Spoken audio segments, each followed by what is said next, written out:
Shalom, puji Tuhan, Bapak Ibu sekalian. Apa kabarnya? Saya berdoa Bapak Ibu sekalian dalam kondisi sehat, dalam kondisi bahagia, dalam perlindungan Tuhan yang sempurna. Selalu bersemangat di dalam Tuhan dan tetap menjaga iman kita untuk terus setia di dalam Tuhan Yesus. Nah, Bapak Ibu sekalian, saat ini kita akan mendengarkan kesaksian dari seorang ibu TKI yang berada di Malaysia. Beliau adalah dahulunya waktu kecil berasal dari keluarga Kristen, walaupun sesungguhnya tidak terlalu Kristen. Karena apa? Karena ayahnya adalah penganut agama suku, agama nenek moyang, sementara ibunya seorang Kristen dari gereja HKBP. Tapi karena persoalan rumah tangga ketika ayahnya meninggal dan ibunya menikah lagi, maka ibu ini akhirnya dipaksa untuk menjadi seorang Muslim. Siapakah namanya? Namanya Ibu Windy Purba. Nah, Bapak Ibu sekalian, kesaksian ini sungguh sangat mengharukan, bahkan mungkin menyedihkan, dan terus terang saya jujur mengatakan, secara personal, secara pribadi, saya banyak berduka karena begitu sedihnya mendengar kesaksian ini. Tetapi bagaimana ceritanya? Mari kita dengarkan kesaksiannya bersama-sama. Tuhan memberkati kita semua. Salam semua. Mengenalkan diri saya. Saya bernama Windy. Saya ingin menyatakan kesaksian saya dari Muslim. Aslinya saya bercerita dulu. Aslinya dari kecil saya itu lahir seorang Kristen. Bapak saya, mama saya itu Kristen. Saya berasal dari Medan ya, Indonesia. Sekarang saya berstay di Malaysia, bekerjalah sebagai TKI. Kecil saya itu lahir jadi seorang Kristen. Bapak saya juga. Tapi bapak saya dulu itu tidak mengenal yang namanya Kristen. Mungkin hanya KTP aja gitulah. Dan mama saya rajin bergereja lah dulu, macam gereja Batak, KBP kalau kita macam itu. Selepas itu, setelah bapak saya itu tidak tahu namanya agama ya. Bapak saya menyembah yang namanya nenek moyang gitu. Jadi terbiasa dari kecil bapak saya itu memberi kami makan, disembahkan dulu di suatu dalam kamar, macam ayam dimasak banyak bagus. Lepas itu dimasak, sudah masak, dia bikin di kamar, disembayangin, pakai ulos Batak lah kalau orang Batak ya. Lepas kasih kami makan, semua anak beranak, mama, semua keluarga lah. Kami bersaudara hanya 3, saya yang paling besar. Oke, lepas sudah terbiasa lah tahun ke tahun macam itulah. Bapak saya itu memang tidak tahu agama, ya mungkin dia rasa itu menghargai nenek moyang. Tapi ibu saya itu ke gereja lah. Tapi kan kalau satu kampung harus ada satu gereja, kalau enggak kan orang bilang nanti sesat gitu ya. Lepas saya berumur 5 tahun macam tu, saya masih kecil saja pun. Dari kecil saya itu sudah sepertinya ada berkelebihan ganda sedikit lah. Saya sering melihat-lihat yang tak kasat mata atau gimana gitu. Karena apa, di keturunan bapak saya itu ada nenek moyang yang mengikut dengan mereka. Mungkin ikut dengan saya juga lah. Tapi sebab saya kecil dulu, tak mengerti itu apa. Saya nggak takut gitulah. Lagi bapak saya selalu memberi kami makan dengan benda-benda yang disembahkan gitu, kami makan. Dari kecil kan kita nggak ngerti, suruh makan aja. Oke, kita makan. Tapi suatu ketika bapak saya itu sakit. Bapak saya itu meninggal. Demikianlah firman. Mungkin di kampung itu diguna-guna orang lah, kayak gitu ya. nggak ngerti juga namanya orang Toba itu kan macam-macam ya. Nah, bapak saya sakit, ya saya itu kurang mengerti lah yang namanya dia mati atau gimana. Saya umur masih 9 tahun waktu itu, saya masih kecil. Dia meninggal. Mama saya tuh seperti bodoh lah sendiri. Sebab masa bapak saya hidup, mak itu dengan bapak tak pernah yang namanya bertengkar. Suami istri itu sangat baik gitu. Karena apa? Mereka ini jadi duda dan janda. Duda dan janda.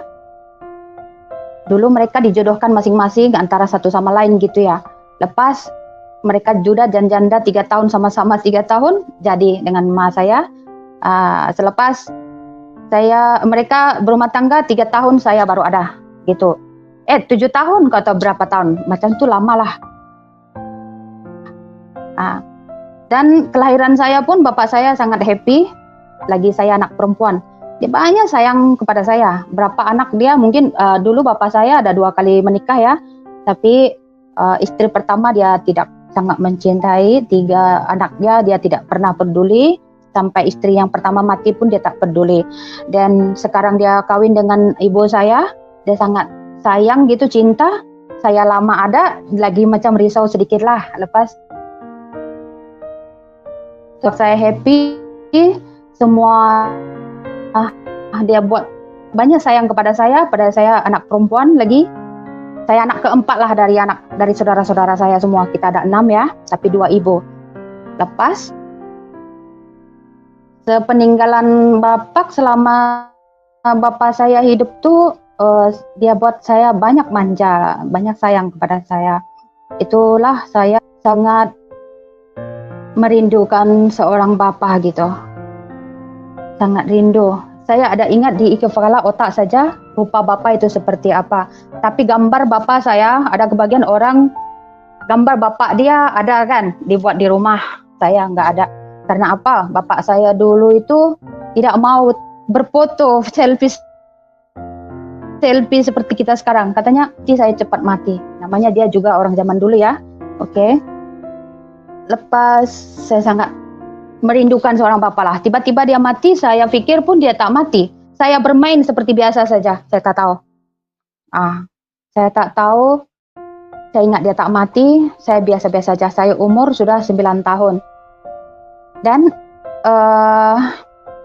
selepas bapak saya mati, mama saya itu seperti kehilangan arah gitu. Seperti bodoh. Kami masih kecil-kecil. Mama saya, sedangkan bapak saya itu meninggal ya, kalau bukan mama saya yang pergi ke gereja punya hal, bapak saya itu tak boleh dikubur. Sebab bapak saya itu penyembah, tidak pergi ke gereja gitu. Katanya kalau dia pergi ke gereja, nanti itu gereja punya boleh jatuh gitu. Jadi bapak saya nggak mau ke gereja. Jadi dia boleh dikubur masa itu sebab emak saya sajalah. Oke, tak ada masalah. Oke, lepas dia meninggal, mama saya serupa kehilangan arah, macam bodoh kayak gitu. Lepas setelah 3 tahun, ada orang Muslim. Mama saya masa itu janda umur 36 tahun ya. Sekarang serupa umur saya lah, saya sekarang 38 tahun ya, lagi 1 minggu. Mak saya dulu masih muda, serupa saya masih muda, sekarang ini sudah janda. Jelaskan anak 3, dia belum pernah namanya kerja berat. Dulu bapak saya ada, semua bapak saya buat kan gitu. Semua bapak saya buat, dan mereka itu sangat romantis. Mungkin sebab cinta mereka bersama itu ya, sama-sama cintalah berjamaah. Jadi bapak saya mati serupa bodoh mama saya. Oke, ada satu orang Islam, orang Jawa itu. Kalau saya dengar itu Jawa Banjar lah. Tetangga kami. Sebelum bapak saya mati pun, dia selalu bekerja sama dengan bapak saya itu. Bapak saya dulu itu jual sayur, ambil sayur satu ini jual ke pasar kayak gitu. Jadi orang itu juga jadi macam kawan lah. Tapi dia pernah ajak bapak saya masuk Muslim. Bapak saya cakap nggak mau, Kristen aja bapak saya nggak mau, lagi Muslim. Oke. Selepas bapak saya mati, dia mengganggu ibu saya. Kami belum mengerti ya, saya umur masih kecil ya. Masih kecil. Dia mengganggu ibu saya nggak mau. Hampir sampai 3 tahun bapak saya mati. Oke, lepas mungkin saya ada ingat dia mesti, sebab ibu saya dulu memang ke gereja tapi tidak kenal dengan Tuhan Yesus saja, dia pergi hanya rutinitas gitu ya. Jadi hal-hal mistik itu mesti dapat kena dia. Mungkin ini orang kasih orang tuh kalau apa itu ya, ilmu hitam lah, pelet mak saya lah. Oke, tiba-tiba mama saya mau. Mama saya mau, pergilah. Kami kan tinggal di Binjai ya, namanya Binjai itu di Medan itu ya. Pindahlah mak saya ini ke Aceh.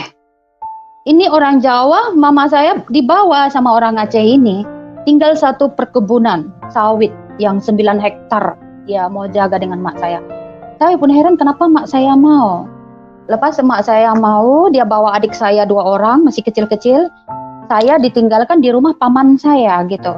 Paman saya itu, kalau paman, mama saya punya abang lelaki yang namanya di sekitar, kalau orang Batak tahu lah itu Sidikalang ya. Dia buat tinggalkan saya sana. Sebab masa itu saya masih kelas 5 SD. Saya masih sekolah itu. 5 SD atau kelas 4 SD. Dan tuh lupa. Saya sudah tua lah saya kan. Lepas sudah pergi ke sana, mereka dulu pergi pindah. Tapi mama saya ini, saya ada percaya. Dia mau ini orang bukan karena keinginannya. Memang mak saya memang tidak mau kawin lagi. Tapi ini orang memaksa mama saya macam buat ilmu sedikit, macam pelet dia. Mak saya sudah ikut. Oke, mereka sudah pindah di Aceh dalam 1 bulan macam itu. Lepas dia jemput saya balik dari tempat paman saya. Katanya kamu harus sekolah. Saya kan masih SD tuh, belum tamat SD, masih kelas 4 SD ya. Saya kena sambung lagi kan. Mungkin ini lelaki ini, dia bukan kawin sah dengan mak saya. Itu saya memang sebenarnya ini buruk sih. Mengungkap aib orang tua saya sendiri. Saya sebelum kesaksian ini pun saya minta izin dengan mak saya nangis sama dia. Mak, saya mau buat kesaksian di YouTube. Ada satu channel saya mau saksikan hidup saya karena hidup ini harus bersaksi ya mama. Pak contoh. Tapi dari masa kecil saya sampai saya tua ini saya akan ceritakan. Jangan, dia cakap jangan. Sampai sekarang mama saya masih Muslim ya. Masih Muslim. Sebab tak tahu kenapa dia sampai Muslim sampai sekarang. Bukan karena betul gitu. Oke, kami dimuslimkan lah. Namanya masih kecil dulu ya, kami nggak ngerti. Saya masih 9 tahun. Katanya kamu harus ikut mama ke Aceh. Kamu harus sekolah, sambung sekolah. Oke, nggak apa-apa. Namanya mak kita harus ikut ya. Ya, lelaki ini mau berbuat dia betul atau enggak kita nggak tahu. Ternyata dia hanya memuslimkan kami aja karena merasa dia kalau orang Kristen itu masuk Muslim dia dapat pahala kan gitu. Oke, dijemputlah saya ke tempat paman saya, dibawa ke Aceh. Sampai di Aceh, kami dimuslimkan. Saya pun ikut dimuslimkan dengan adik-adik saya. Saya sudah ingat itu sudah besar saya, maaf cakap. Sebab saya Muslim ya, masukkan di Muslim. Sebab keluarga mama saya ini setengah itu Muslim. Jadi keluarga mak saya juga yang memuslimkan kami semua. Dia kata, oh bapak kamu sudah mati, ikut saja jadi Muslim. Kita ikut-ikut aja, namanya kecil kita belum mengerti. Kecil pun kami yang namanya ke gereja itu nggak pernah pergi. Yang pergi itu mama aja, kami nggak. Karena kami tinggal itu di kampung-kampung ya, di macam kalau orang kami Medan bilang ladang-ladang gitu ya, di ladang ya, di kebun-kebun lah. Jadi kami nggak pernah namanya ke gereja waktu kecil tuh enggak. Jadi nggak ngerti-ngerti sekali yang namanya agama ya, nggak paham. Ada orang-orang anak-anak kecil pergi ke gereja setiap minggu, sekolah minggu ya kami nggak ada. Karena kami masih kecil-kecil lagi. Oke, sebab mak saya sudah bawa saya ke Aceh di Subulus Salam. Dia sekolahkan saya lanjut ke sana dan muslimkan kami. Disitulah saya disahkan muslim, disunat saya. Itulah saya nggak ngerti yang ikut aja namanya anak-anak ya, sama adik-adik saya. Oke, ternyata yang menghasut mak saya ini bawa saya ke Aceh, ini orang Jawa ini, bapak tiri saya ini. Betul bapak tiri. Mak saya pun ikut saja, tak tahu kenapa. Oke, sampai di sana saya sekolah sampai kelas 2 SMP di situ. Tapi yang anehnya ini orang Jawa ini, masa saya masih umur 10 tahun masa itu ya, kelas SD, kelas 1 SMP atau kelas 6. Masa itu saya sakit. Lagi saya memang masih baru itu, belum sampai setahun lah. Masa itu saya demam. Saya masa itu memang waktu kecil selalu lihat-lihat itu yang namanya yang kasat mata lihat-lihat. Tapi kadang-kadang saya sakit, kadang-kadang saya tahan. Tengok kadang-kadang tak tahan. Saya boleh sakit sendiri gitu. Mungkin almarhum bapak saya, dia punya ikut-ikut saya. Namanya setan ya, selalu mencari keturunannya kan gitu. Sekarang itu saya sudah tahu itu setan, iblis yang menyerupai bapak saya. Dia akan selalu datang dia. Sebelum pun saya masuk Kristen sekarang mengikut Yesus. Dulu itu sebelum saya masuk Malaysia 1 tahun 1 kali dia mesti datang ke mimpi saya. Kalau dia sudah datang mimpi saya, maknanya dia ingin dijarah, tengok dia punya kuburan itu. Sampai dia punya kuburan pun ada lagi di Binjai sana. Oke. Selepas saya ada berapa 6 bulan 7 bulan macam, saya demam tinggi. Dulu saya kecil, kalau bagi masih kecil dulu saya itu macam dibilang gimana ya, saya kan nggak nampak serupa orang Batak. Saya serupa orang Cina gitu ya. Itu pasal waktu kerusuhan tahun 98 itu saya disembunyikan, saya tidak bisa keluar karena banyak orang Cina di Medan dibantai, perempuan dan lelaki sama gitu ya. Saya disembunyikan, padahal saya orang Batak tapi serupa Cina gitu. Sekarang sudah jelek sikit lah Kak. Udah tua, anak sudah besar ya. Oke, sudah waktu kecil saya banyak cantik. Di kampung itu sudah sangat cantik lah. Dulu saya putih, rambut saya merah, cantik lah. Saya macam kelas 6 SD, ada cantik sedikit lah saya. Berbeda lah dengan orang-orang Batak, di kampung sudah lain saya dulu. Dan kenapa saya waktu itu ya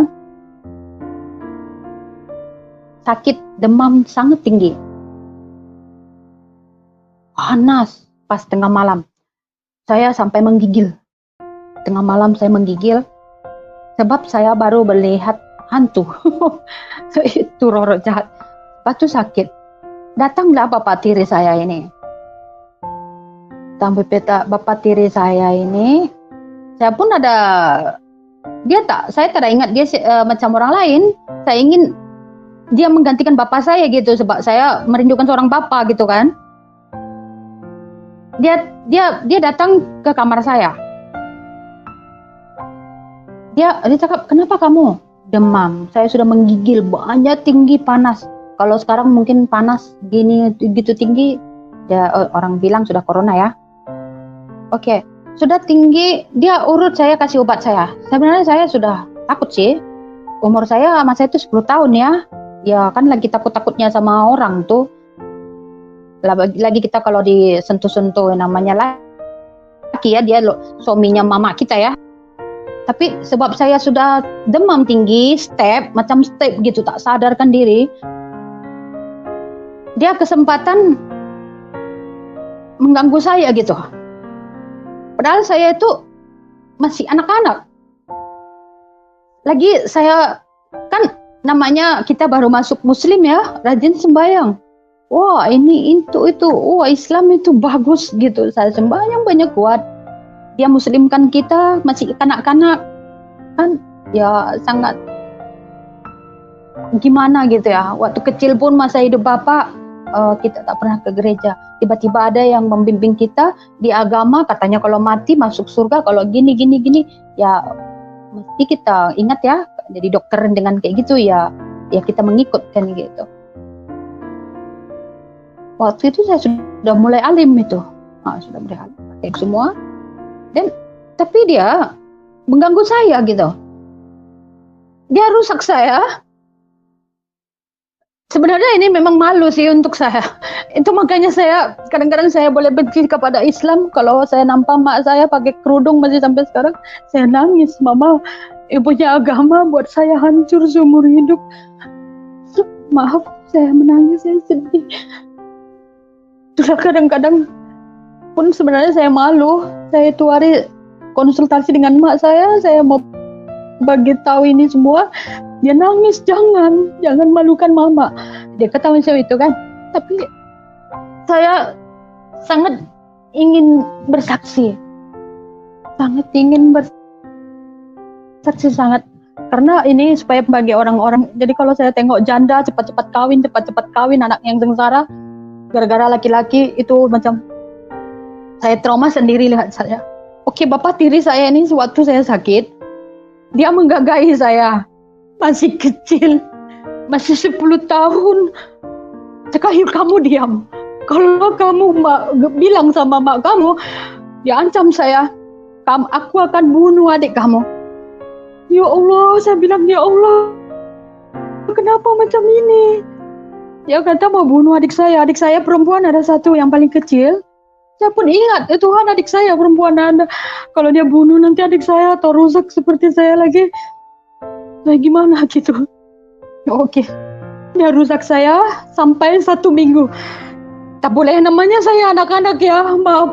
Mana yang nggak patut dikatakan nggak usah dibikin di apalah macam itu. Sebab saya memang harus menyaksikan ini. Karena bagiku Muslim itu merusak aku gitu. Selepas itu dia merusak saya 1 minggu baru boleh lepas. Saya betul-betul suruh rusak. Dia kawin dengan mak saya baru 8 bulan waktu itu. 8 bulan, 9 bulan macam itu. Selepas saya rusak, dia rusak kesucian saya semakin takut kepada orang. Selepas dia tinggalkan kami, dia kembali ke Medan. Kami tinggal di Aceh. Tinggallah mak saya di sana. Lagi serupa orang gila. Tapi mak saya sudah jadi Muslim. Mungkin niat dia hanya untuk memuslimkan kami aja. Nah, dia merasa Muslim itu sangat diridhoi Allah gitu ya. Terlepas, oke, mama saya bertahan di sana sampai 2 tahun. Saya pun serupa gila. Sampai saya besar pun saya tak bagi tahu. Saya dirusak oleh suaminya sendiri. Itulah buktinya dia selepas merusak saya, dia tinggalkan mak saya. Tapi mak saya tetap berjuang. Tapi saya tak cerita sampai lama dia merusak saya macam itu. Tak tahu kenapa Tuhan tutup mulut saya sampai saya besar. Saking sakit hatinya saya terus. Tapi saya terus berdoa, saya sembahyang, rajin saya sembahyang. Saya sekolah pun melanjutkan SMP, SD sampai SMP saya sekolah Islam. Kan di Aceh itu ya, sangat fanatik ya. Fanatik. Jadi lagi sudah di dokteran, jadi saya macam sudah taat itu jadi Muslim, tapi dendam saya itu membara-bara gitu, membara dendam saya. Oke, sampai saya besar, mak saya ini karena mungkin selalu tak mampu ya kerja mendodos sawit, bersihkan sawit 9 hektar, satu orang nggak mampu ya. Ada yang ajak dia ke Malaysia kerja. jadi TKI, mama saya tahun 98. Dia pergi ke Malaysia kerja. Saya tinggallah sendiri di tempat keluarga. Saya kerja sambil sekolah. Lepas saya sudah tak mau kerja sekolah lagi lah. Sebab saya kecil-kecil pun sudah jadi pembantu. Adik saya dititipi di panti asuhan dua-dua. Yang laki, yang perempuan. Adik saya itu ya panti asuhan yang muslim lah gitu. Jadi pesantren, masuk pesantren gitu. Sebab mama saya kan masuk ke Malaysia kerja ya, jadi TKI juga. Selepas tahun 98 saya mama pergi, saya di Medan. Tahun 98 saya tahun 2000 saya umur hari itu sudah 18 tahun. Tapi saya tidak pacaran gitu, enggak pacaran. Saya sama laki-laki aja takut gitu ya. Udah jadi trauma. Maaf cakapnya, saya tidur pun sudah telungkup, tak berani telentang gitu. Saya takut siapa yang mau pegang saya lagi gitu ya. Selepas saya kepergian mama ke Malaysia, saya jadi pembantu di Medan, kerja di rumah orang, jaga anak bayi. Saya masih kecil pun sudah jaga anak bayi orang. Ya saya pikir-pikir, masih kecil saya sudah jaga anak orang gitu, umur 2 bulan. Saya yang jaga, dia yang tidur gitu. Dia punya mama, dia yang tidur, saya yang jaga. Saya umur muda lagi. Saya dalam pikir, saya lebih baik kawin. Saya kawin. Ada yang mau kepada saya, orang Minang, orang Padang. Tapi dengan takut gitu, macam mana ya, dia boleh terima saya enggak gitu ya. Saya jujur dulu sama dia. Dia cakap oke, tak ada masalah. Lagi dia orang Minang, orang Padang ya, marga Caniago, kawin. Nikahlah saya, mama saya dari Malaysia. Saya minta izin mama. Wali nikah pun tak ada, siapapun gak ada, keluarga pun gak ada. Karena dari kecil kita gak ada keluarga yang tolong. Selepas nenek saya ini, keluarga mak saya masukkan saya Muslim, mereka tidak mau tahu dengan kami gitu. Benar itu, kalau masuk Muslim dikasih Indomie. Jadi kalau saya dengar kesaksian-kesaksian di YouTube tuh, saya ketawa sendiri. Memang benar, masuk Muslim malah saya dikasih Indomie dulu, baju ini itu segala macam. Tapi selepas sudah saat itu, mereka tidak peduli lagi kamu mau makan, mau mati, mau apa, mereka tidak peduli. Ya. Jadi malahan kalau dibilang Kristen, masuk Kristen itu dikasih upah ini, nggak ada. Malah saya masuk Kristen, nggak ada tuh. Malah saya masuk Kristen, hidup saya juga hancur ya, karena saya tidak benar-benar mengikut Yesus ya. Oke, setelah mama saya di Malaysia, saya kawin dengan orang Padang, Minang Caniago. Saya punya anak satu. Sudah punya anak tanpa orang tua. Kan nikah Islam itu mudah ya. Tenang aja. Dinikahkan tanpa wali hakim saja, nggak ada mama, nggak ada bapak pun boleh, janji boleh syah gitu, sama-sama Muslim. Tapi keluarga suami saya itu tidak begitu suka saya lah, sebab saya orang miskin. Keluarga suami saya itu orang kaya lah mungkin, katanya dia ada atuk tuh di Pariaman ya, bukan, Bukit Tinggi Pariaman sana. Selepas saya menikah, saya ingat menikah itu menyelesaikan masalah gitu. Ya, menyelesaikan masalah. Ternyata awal pernikahan saya yang membuat saya lagi hancur. Oke, saya berjumpa dengan orang yang pas saya jatuh cinta. Dia, karena saya pikir dia sayang aku gitulah. Beda umur pun nggak begitu tinggi. Lagi saya umur 18 tahun. Karena saya sudah terlalu menderita kerja, nggak ada orang tua, nggak ada yang jaga. Kan saya merindukan seorang yang pemimpin bagi saya gitu, yang menjaga saya gitu kan. Jadi kalau ada yang betul-betul ingin mau menikah dengan saya, apa enggak? Ya, kenapa enggak gitu ya? Oke, saya iakan dia kawin. Tapi itulah awal dari kehancuran hidup saya. Saya ada kenal 3 bulan aja, saya sudah mau menikah dengan dia. Karena sakit hati gitu. Nanti saya siapa? Kemana saya pergi? Mak saya nggak ada, kan gitu ya. Oke. Selepas menikah, ternyata suami saya ini benar lah kalau kita nggak kenal lama ya, menderita. Sedangkan kenal lama boleh hancur ya, lagi nggak kenal lama. Ternyata suamiku ini, yang orang Padang ini, saya sudah mengandung 4 bulan tuh. Mengandung orang Padang ini, sudah mengandung anak pertama dari dia. Sangat menderita, yang namanya istri yang macam mana bahagia saya nggak mengerti gitu. Minta B dikasih C gitu ya, minta mangga dikasih salak saya gitu. Jadi ya nggak masalah sih, hari-hari gaduh. Dari awal kehamilan anak pertama sampai lahir nggak pernah namanya cuti gaduh, hari-hari gaduh. Yang sakit hatinya dia ingatkan saya masa saya kecil. Kamu tidak bagus untuk saya. Saya hati sangat hancur. Saya berapa kali ingin mati gitu. Tuhan, kenapa ya Allah, kenapa kayak gini? Kenapa hancur aku? Aku pikir kawin itu untuk lebih baik, rupanya enggak. Lagi muslim yang hancurkan saya dari awal. Kawin pun saya menghancurkan saya, muslim juga gitu ya. Semakin dendam dalam hati ini. Dendam tapi sangat cinta kepada muslim, agama saya gitu. Sangat cinta. Sembayang banyak kuat. Saya sembayang subuh itu nggak pernah tinggal.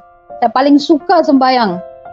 Walaupun saya tak mengerti dia cakap apa, saya sembayang banyak kuat gitu ya.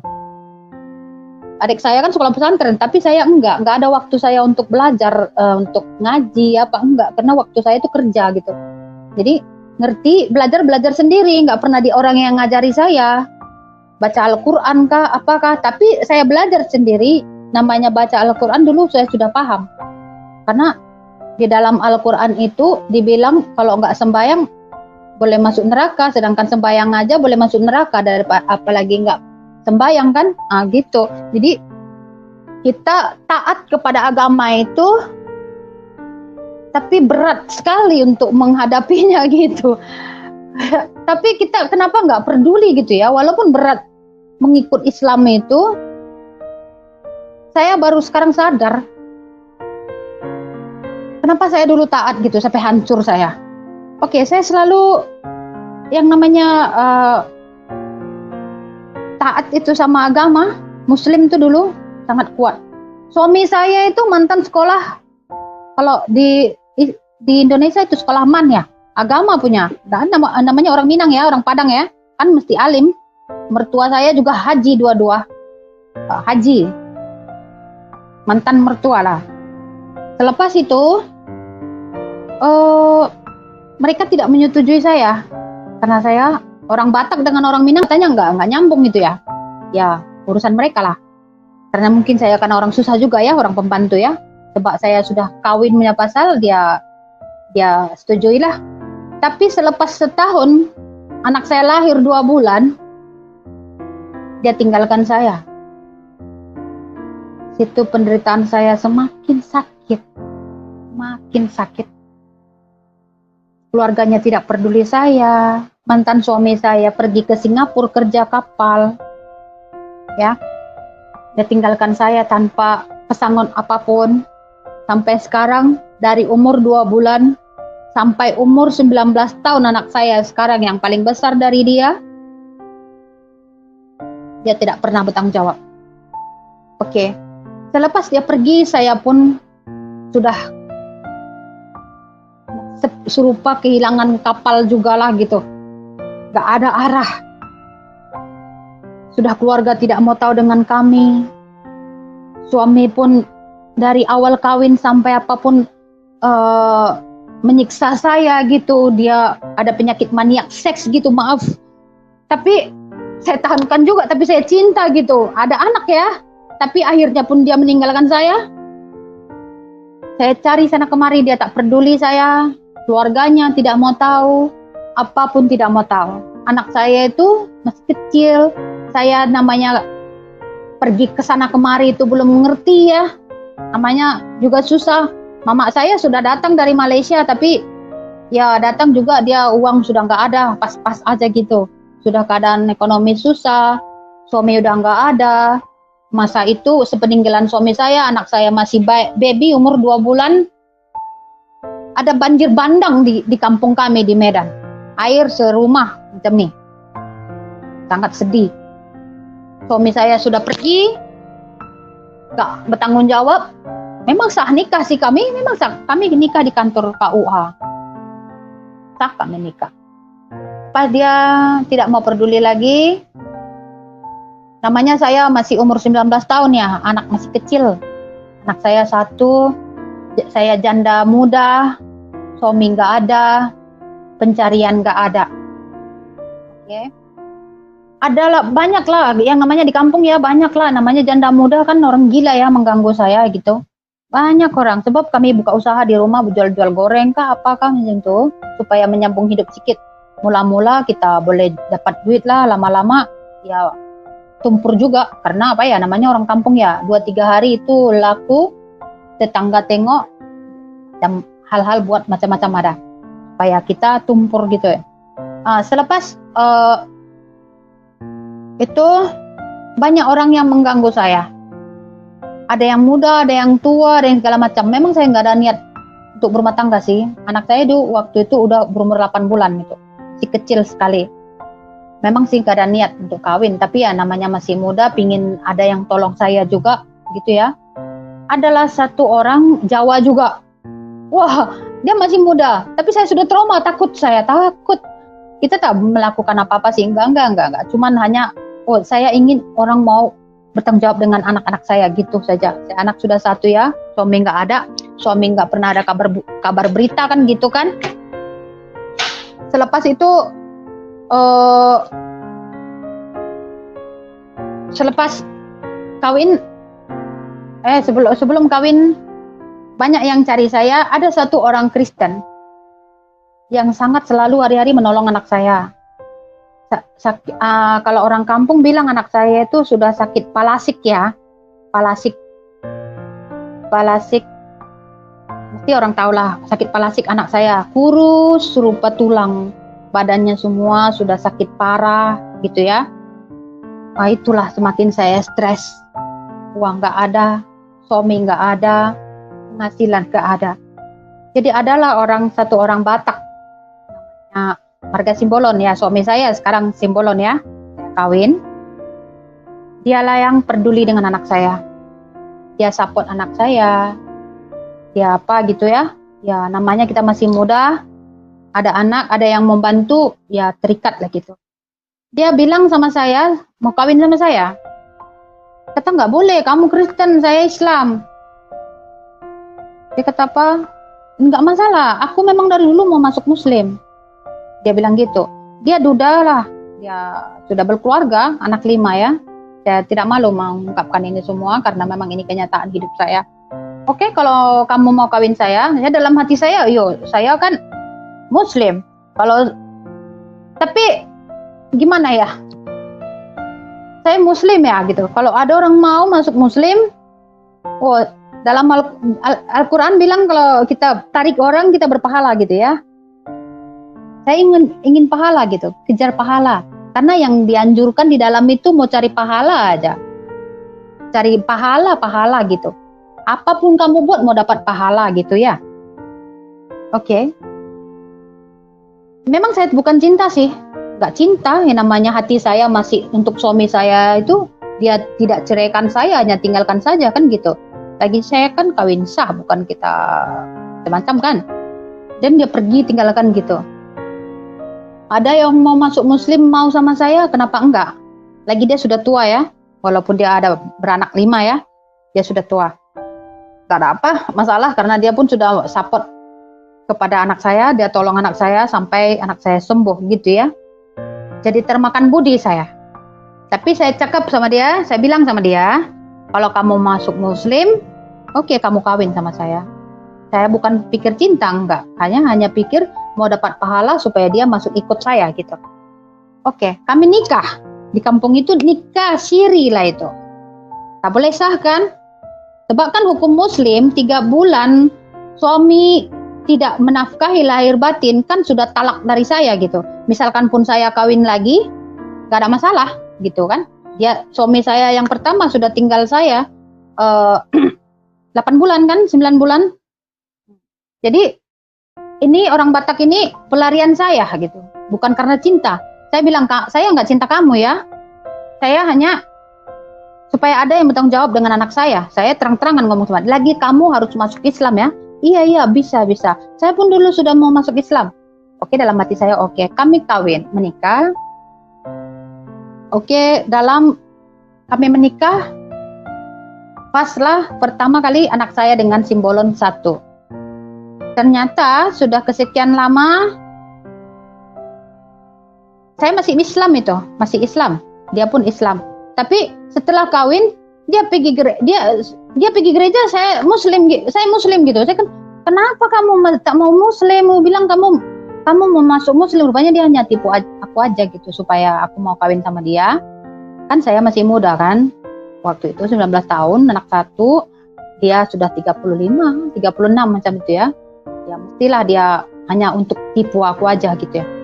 Dia bilang apa? Nggak apa-apa. Buat agamamu, aku buat agamamu. Oke, nggak masalah. Nanti saya sembahyang setiap pagi minta aja, ya Allah, jadikanlah suamiku menjadi Muslim biar dia sembahyang ikut sama aku. Itu aja tiap hari tak minta sama dia. Tunjukkanlah jalan terbaik kepada suamiku, Simbolon. Walaupun dia seperti itu, ya saya serajin lah sembahyang gitulah. Selalu sembahyang minta Allah itu bagi dia betul-betul jadi Muslim yang sebenarnya. Tapi dia hanya bohong kepada saya saja kan. Saya agama sendiri jalankan, agama dia sendiri jalankan sampai 4 anak. Sampai 4 anak. Masih Muslim saya, masih sembahyang, masih pakai kerudung. Mak saya pun gak marah lah karena saya kan masih Muslim ya. Saya kawin Kristen pun dia gak masalah. Walaupun kedua kali kawin ya, gak masalah bagi dia, gak apa-apa, kata mak saya, kata gitu. Lepas selepas kawin dengan dia 4 anak, yang anak kedua dari dia, pulang suami saya yang pertama. Itulah iblis itu selalu ya. Ternyata dia lama cari saya, ada berapa tahun tak jumpa. Sebab saya sudah pindah ya dari kampung yang kami dulu tinggal gitu ya. Sebab ternyata yang memisahkan kami itu keluarganya gitu. Setiap saya tanya, setiap dia hantar surat dari mana-mana, dia kan seluruh luar negara pergi. Dia anak buah kapal. Dia semua negara pergi kemari ke US, semua dia pergi. Dia kerja macam itu. Ternyata dia hantar surat selama ini ke keluarganya mau bagi sama saya, nggak dikasih sama saya, nggak disampaikan gitu. Oh, tahulah saya alasannya apa tinggalkan saya gitu ya.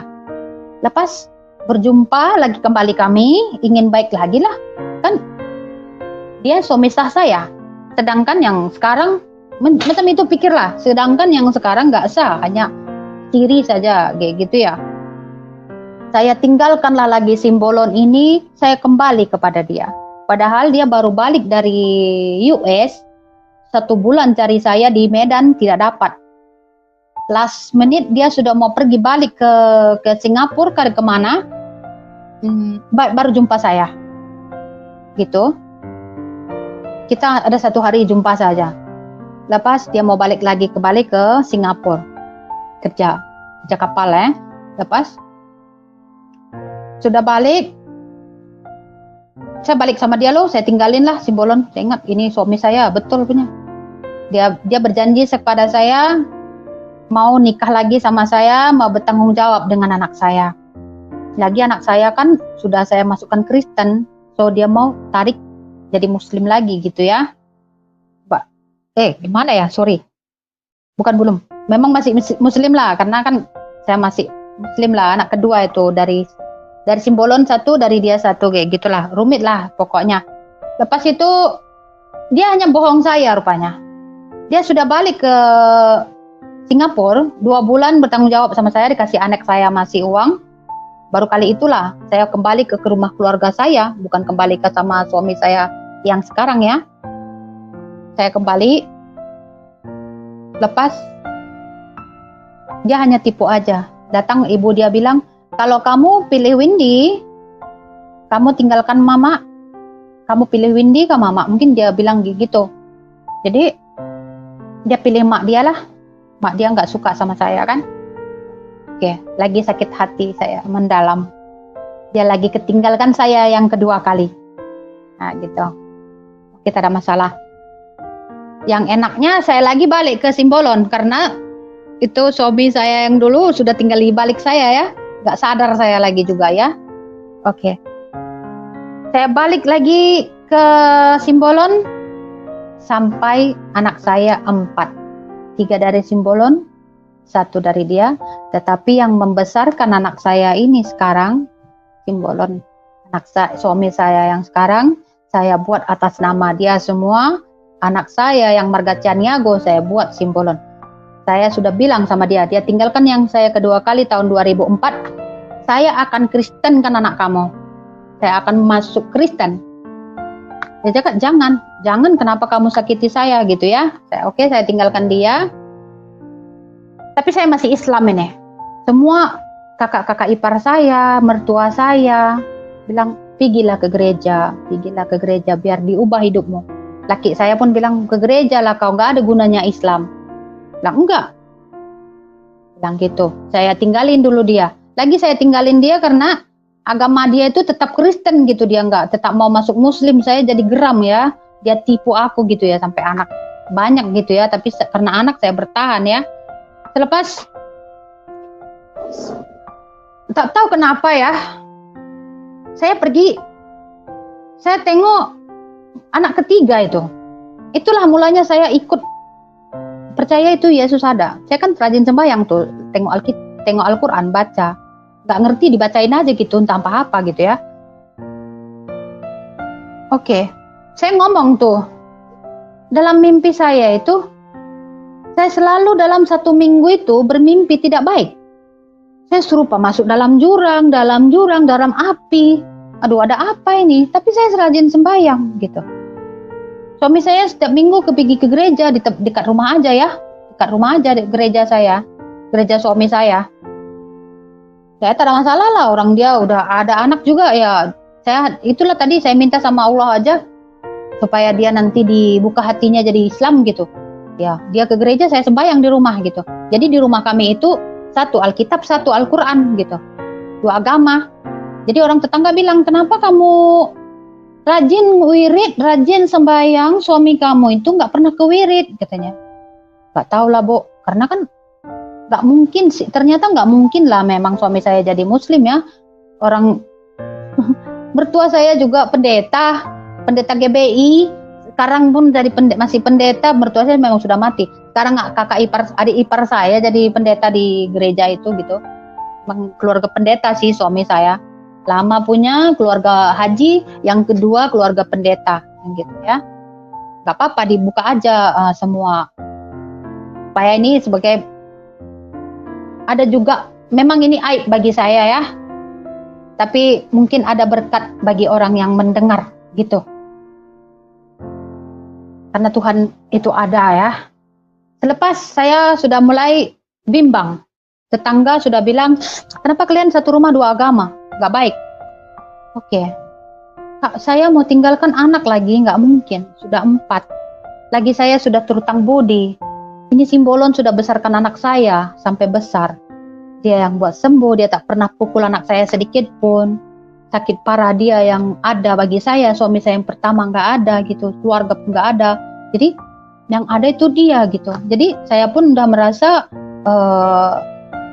bukan terutang budi lagi, terutang nyawa gitu. Ya, terutang nyawa. Walaupun dia sudah besarkan anak saya sampai sekarang pun saya pun tahu gimana saya boleh meninggalkan dia sampai sekarang gitu ya. Selepas kami berpisah, anak saya main-main lah saya ikut dia ke gereja. Masa itu saya bermain lah, nengok di gereja. Ayolah ke gereja. Oke lah, nggak apa-apa lah, yang penting tengok kau aja ya. Oke. Sampai dalam gereja, saya tengok dia kan tepuk-tepuk ya, tepuk-tepuk. Masa berdoa saya selalu ganggu suami saya, ganggu dia, tutup mulutnya, Kalau dia lagi penyembahan kan karismatik itu ada bahasa roh ya. Inilah itu. Dalam hatiku apa ini Kristen ini ya macam ini sembayang ya gitu. Nyanyi-nyanyi, bising-bising, teriak-teriak, guduk, apa-apa. Saya rasa buset dah. Saya selalu ganggu suami saya beribadah. Saya bukan beribadah, saya memang iseng-iseng aja ikut gitu ya. Oke, ikut. Tiba-tiba pas malam itulah, hari itu malamnya saya tidur.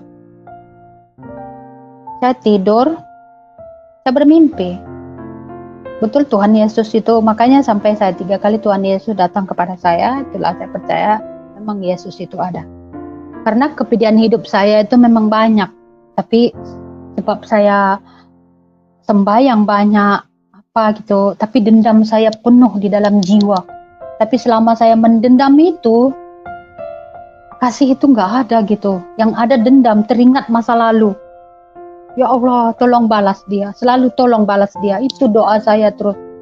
Mungkin ada berapa tahun saya kawin, dia ada mimpi jumpa itu dulu yang merusak saya waktu kecil. Dia datang ke mimpi saya, dia minta maaf sama saya. Mungkin dia matilah atau gimana ya. Saya sudah itu. Oke. Singkat cerita, selepas saya dari gereja, pertama kali hari itu juga, saya memang bermain aja masuk gereja ya. Lepas itu saya masuk, dan malamnya saya bermimpi. Saya jalan satu bukit, jauh, banyak jauh, di bawah api semua, api. Saya mau jatuh. Jalan itu sangat kecil, saya mau jatuh. Betul-betul, saya belum tidur sebenarnya, saya baru pergi ke kamar mandi aja ya, terus laptop, itu mimpi. 2 tangan dari atas tadahkan kepada saya. Sangat terang, putih. Tapi muka tak nampak, jubah saja. Kenapa engkau takut menjalani ini? Pegang tanganku. Engkau akan selamat. Saya nggak boleh tengok, cuman rasa tunduk, pegang aja gitu. Saya boleh naik sampai ke atas, cepat, secepat mungkin.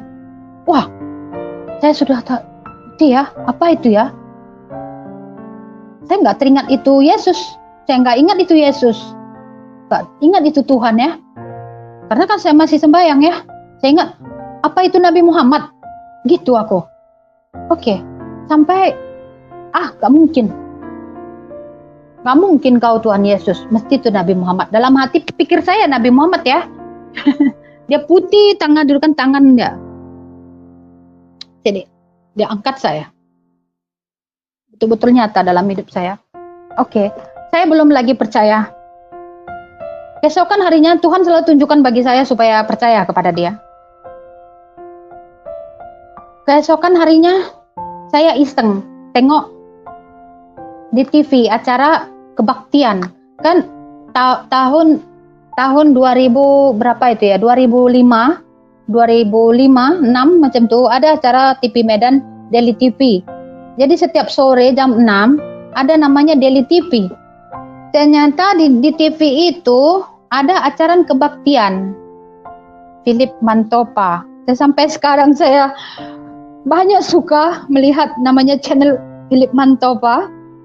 Saya suka berdoa sebab dialah saya betul-betul mengikut Yesus. Di dalam kebaktian itu iseng-iseng dia bilang, saya ingin berdoa kepada Anda. Ada satu orang yang di jalannya tidak benar, akar kepahitan hidupnya sangat kuat. Saya lagi dengar karena dia bilang kayak gitu ya. Saya ingat diri saya sendiri. Saya dekatkan lagi. Tadahkan tangan Anda, berdoalah.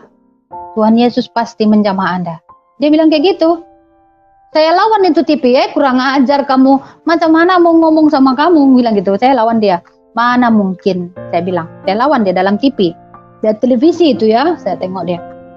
Oke, saya mau ikut kamu. Kalau memang betul-betul kamu cakep seperti itu, betul-betul kamu hebat ya. Nah, saya tadahkan tangan, serupa macam ini 2. Yang pertama, gak ada apa-apa. Lagi dia jawab dari TV, saya tahu kamu belum percaya. Dia bilang kayak gitu, Anda belum percaya dengan kuasa Roh Kudus. Tadahkan sekali lagi tangan Anda dan ikuti kata saya. Dia bilang kayak gitu. Saya lagi tadahkan, saya dinginkan hati saya tadah macam ni, benar-benar putih dari TV. Saya tutup mata, tapi keluar warna putih dari TV itu, perasaannya pus masuk ke dalam kepala saya, terus ke badan saya. Saya rasa itu, apa tadi? Tuhan Yesus, saya terucap mulut yang tidak pernah saya ucapkan Tuhan Yesus, saya terucapkan Tuhan Yesus. Yang fanatiknya saya dengan Allah, tiba-tiba mengucapkan Tuhan Yesus. Saat itu juga, Tuhan Yesus, kau benar-benar ada melalui orang ini. Mulai dari situ saya bertobat. Tapi belum sekali gitu. Masih sekali lagi, ada lagi kebimbangan, padahal sudah kedua kali. Oke, tiba-tiba saya tunjuk, ini Al-Quran, ini Alkitab, dua-dua saya buat macam ini. Hei, Tuhan Yesus, saya cerita saja macam itu sama dia. Hei, Tuhan Yesus, kalau kau memang benar-benar ada, tunjukkan mana satu ayat bagiku, mana yang betul-betul bagus. Saya buka, simple aja buka Alkitab. Pertama kali saya buka Alkitab. Dari kecil pun, dari bayi saya Kristen pun tidak pernah buka Alkitab. Tapi kali itu saya buka Alkitab. Di sini Al-Quran. Ini Allah, ini Tuhan Yesus. Aku percaya kepada Allah. Tapi Tuhan Yesus, kalau kau betul-betul ada, saya cerita seorang diri, itu rupa gila saya kan. Tunjukkan bagi saya. Saya buka sekali aja. Tapi saya lupa mana sekarang, gak ingat. Dia ada tulis Yesaya berapa saya nggak ingat. Dia bilang, baru saja aku meninggalkan engkau sudah berpaling dariku, tetapi karena aku mengasihimu, aku mengangkatmu kembali. Wah, benar-benar baik. Betul ya, bukan saya yang memilih Yesus.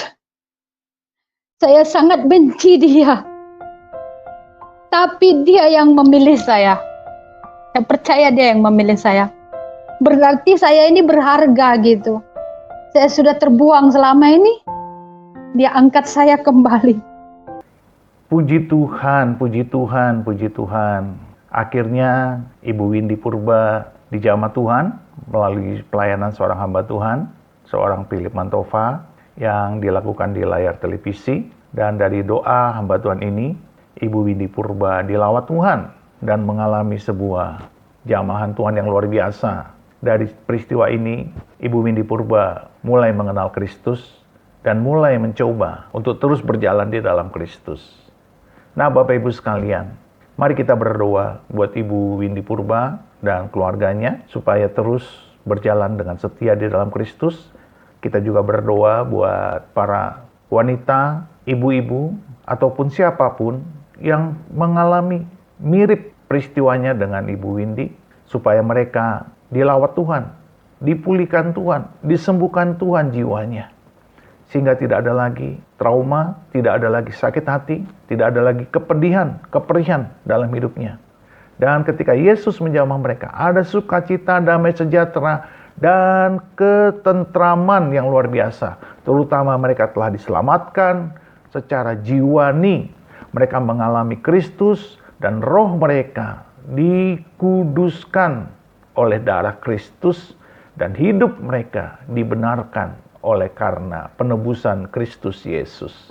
Bapak Ibu sekalian, mari kita terus berdoa buat orang-orang di luar sana yang masih belum mengenal Kristus.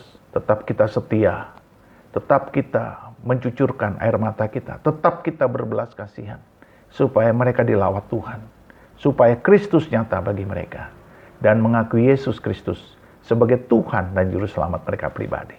Tuhan memberkati kita di dalam nama Bapa dan Anak dan Roh Kudus, di dalam nama Tuhan Yesus. Haleluya, haleluya.